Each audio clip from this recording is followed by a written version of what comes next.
Good afternoon, Professor Ensa Toure, the President and 15th Executive Council of EDUSA, the Master of Ceremony.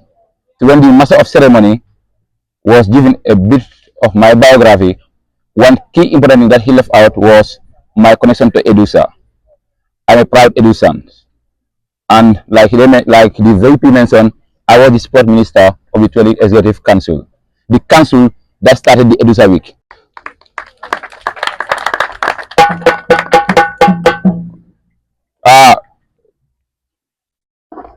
Directly facing me are faces that are indistinguishable. I can look at you and tell who is the Maninka here, who is the Manjago, who is the Sailor, who is the Fula, or who is the Wolof, signifying our common identity as a group of people. Ladies and gentlemen, it is a great honor and privilege to stand before you today to mark the cultural day under the theme Embracing Our Culture to unite us as Gambian. Before starting, let me put this point very clear. Historical evidence have shown that Gambians, as early as the 15th century, have been united, and the unity of what we call now Gambia have been signified by the Gambia River. Both banks of the River Gambia was populated by people of diverse ethnic origin, but out of that diversity, they were able to form unity. So, if you are still here thinking about unity, do know that there have been unity since the emergence of the country called Gambia. What we need to do now, how to consider our unity from the historical perspective. The power of culture.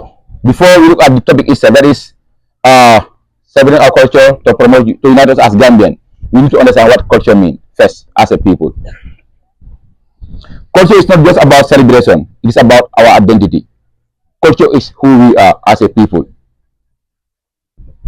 It lives in our languages, dress, music, beliefs, and values. Just as we short, as we are approaching, we heard the drumming. Somebody need to know that yes, there's a Maninka drumming, and the funniest thing to know, not funny at all, but the reality on the ground is when I saw Babu Cham dancing, knowing Babu Cham very well, being a Wolof, dancing very well in a Maninka dance. Seeing Ibrahim Seka, your VP, dancing very well in the midst of drum, and the Honorable Welfare Minister. That alone should have ended the talk. Culture reflects the spirit of our ancestors and inform how we relate to the world around us. So we are to the world as our culture. As Gambian, we come from different ethnic groups, Maninka, Wolof, Fula, Jola, Sarahole, Sere, Manjago, Aku, and others. But we share a common identity that is rooted in peace, hospitality, and community. Our cultural diversity is not a weakness, it is our greatest strength. So we need to embrace it. As teachers, as educators, it is important we look at culture, history, and education. As students of School of Education, we have a special role to play. We are not just learning to cheat, we are not just learning to teach academic subjects. We are being prepared to transmit value, preserve history, and inspire future generations. Education and culture go hand in hand. It's just simple. If we appear in the front of the classroom embedded with our norms and values, we are indirectly impacting the same to the students. I want to believe most of us here pass through the college and you understand the role of a teacher in the classroom. So your role as teachers should reflect that of our culture so that indirectly you transmit those values to the students. Remember, the students learn not from what you tell them alone, but what they see from you. The great historian Babukar Bari, of course, in his famous book, The Senegambia and the Transatlantic Slave Trade, remind us that our region culture have long been shaped by resilience and resistance. Despite the trauma legacies of slavery and colonization, our ancestors preserved languages, customs, and beliefs. This proves that culture is not passive, it is active, powerful, and essential for survival. As future educators, we must teach not only from books, but from our rich wisdom of our tradition. We must preserve our oral histories, proverbs, folk tales, and indigenous knowledge systems that have guided our people for generations. And this has been my greatest aspect in history, oral tradition. Of course, I remember very well when Dr. first introduced me in oral history collection. It was a joy to do, and I further find out that oral tradition become one of the most important aspects of our history because in it is embedded our cultural heritages. From Nyomi to Senegal to Guinea-Bissau, we have collected oral tradition. To Carton, Combo, going to the Kiangs. But in all those collections, what is embedded there is our rich historical heritages. Having looked at culture, let's look at diversity. In a world that often focuses on differences and barriers, we in the Gambia must focus on differences as bridges. When we listen to each other's language, learn about each other's custom, and celebrate each other's festivals, we build mutual respect. That respect is fundamental or is a foundation for unity. And this is a clear testimony. We not only talk about inter-ethnic celebration, but we talk about real celebration. We say in the Gambia, 95% are Muslim, 5% are Christian. But if you come to the Gambia in Easter or Christmas, you don't see that percentage reflection. We all join in our celebration. We share food, we share wishes. Gambia starts at a population of over 2 million from the last census. It's a tiny country, of course, but a mixture of different ethnic groups. A person traveling the length of the country on either side of the river might encounter people speaking different languages as their primary mode of communication. Yet, the official ethnic group classification and linguistic difference mark the fact that today and for a long time in the past, many aspects of the people ways of life in the region and in a larger portion still in western part of Africa, we are similar. These similarities made it possible or easy for persons from different linguistic or ethnic background to live together, mix, marry, and move about within through whatever boundaries as a sense of ethnicity can impose, as Wright put it forward in 2021. Here, of course, different ethnic group, different background, but we live together, we intermarry, and so on. If we are in a term whereby you hardly see a Ghanaian who tell you I'm 100% Maninka, I'm 100% Fula, I'm 100% Manjago, or whatsoever. Because you are either your wife is a Maninka, or your uncle is a Yola, or your grandfather is a Manjag, or your niece is a Sere. Then who are we? The Gambia, though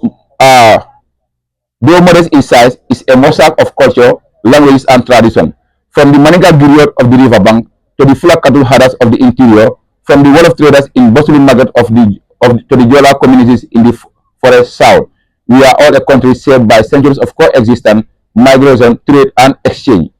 As the historian Donald Wright counted, the Gambia cultural landscape has always been dynamic, with communities learning to live with and learn from one another through negotiation and adaptation. The historical truth is not merely an academic insight, it is a foundation on which we can build a stronger and a more united Gambia. And this becomes an apparent thing in the Gambia. I remember in 2023 also, in our trip to Bissau, on our return trip to Bissau, which matched with the demonstration in Casamas, when we are attacked by those groups armed with cutlasses and other generals, even with guns, when Professor Esa Ture removed the outer side with the inner side in the midst of the range and stood in front of those people and told them that I'm here not as a Gambian, but I'm here as your navy. My mom is a Jola from Casamas.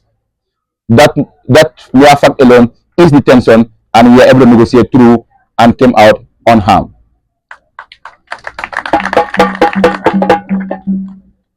Yet, despite this rich diversity, we must ask ourselves, what is the fundamental question we should ask ourselves? Have we truly embraced it as a source of national unity? Do we embrace diversity as a source of national unity? That's the question we need to ask ourselves. Or have we too often allowed ethnic or regional identities or even politics to overshadow our shared aspiration? It is here that the role of education, youth, and leadership becomes critical. And here I bring another account from Bobakar Bari. He agrees that post-colonial nation building in the Gambia must recognize the significance of historical pluralism while fostering a shared civic identity. This means moving beyond tolerance to genuine appreciation and inclusion. Unity is not the absence of differences, but the presence of respect and common purpose. Our cultural heritage should not divide us into silos of suspicion, but rather inspire us to a symphony of cooperation. When we see a flower girl dancing at a serious festival, a Maninka boy learning Wolof at school, just like the Brikama boys who used to struggle in Banjul or in Serekunda try to learn Wolof, we are witnesses not a delusion of identity, but a deeply national belonging. Indeed, our history offers powerful lessons. During the pre-colonial and colonial eras, inter-ethnic collaboration was essential for survival and prosperity. Markets were multilingual spaces, marriage networks spanned ethnic lines, and Islam and Christianity spread across boundaries, serving as unifying spirit or spiritual forces. As Rice and Barry contain, both emphasizes the Gambia very existence as a nation state has depended on cultural interplay, not isolation. But let us be clear here. Unity does not mean erasing our identities. It means weaving them into a national narrative that is inclusive, just, and forward-looking. The late President Sadao Karaba Jawara once said, "Our strength lies not in our sameness, but in our solidarity." The wisdom must guide us today, as ethnics, as ethnic multiplicity and political division threaten to erode our heart and peace and cohesion. So, if there is anything that threatens our cultural unity, is political differences. We as Gambians, we are never divided from the social and economic front. We are always divided from the political front. This is a reality that we must embrace. When I have a chat with my very good friend and the brain of Gambian history, Mr. Hassan Sise, he do tell me many times that our problem is not ethnicity. Our problem is we allowing politicians to interpret for us. And whenever politicians interpret, they do interpret in their favor. This is why we think that as a group we are divided. This is why we believe in the politics of ethnicity. But do remember, in the Gambia we don't have that problem. Here we go. So what is our responsibility as students, scholars, and citizens? It is to rise above narrations or narrow affiliation and champion a Gambia where every culture is valued, every language is respected, and every citizen is empowered. Let us engage in intercultural dialogue, support inclusive process, and celebrate each other's festival, language, and histories. Let us build a Gambia where a Jola child in Kanilai feels just as proud as the national flag as a lot of students in Kanifing, where our mosques and churches preach not only faith but fraternity, where our politics are driven not by ethnicity but by truth. To conclude, and here is a call for action. Today is more than a celebration as we stand here. It is a call for action. Let us live here with a deeper understanding of our cultures and a stronger commitment to national unity. As future teachers and educationists, let us be agents of peace and promoters of cultural pride. Let us teach the next generation that to be a Gambian is not to be proud of where you come from, and to honor and respect where others come from too. Let us embrace our cultural diversity, not just today, but every day, as a foundation of unity, growth, and national development. Culture is not occasional. Culture is not daily.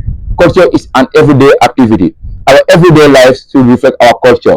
A stranger coming to the University of the Gambia should able to identify the Gambia through our cultural outlook, through our cultural appearances, through our languages. But it is sad sometimes that culture is just a mere occasion where we occasionally celebrate it. That is the divergent view. If you value your culture, do know that Gambian as a culture, it was a culture that appreciated diversity. It was a people who live together, interweaving and interconnected. On this regard, I will tell you Abaraka, jërë ngeen jëf, on jarama.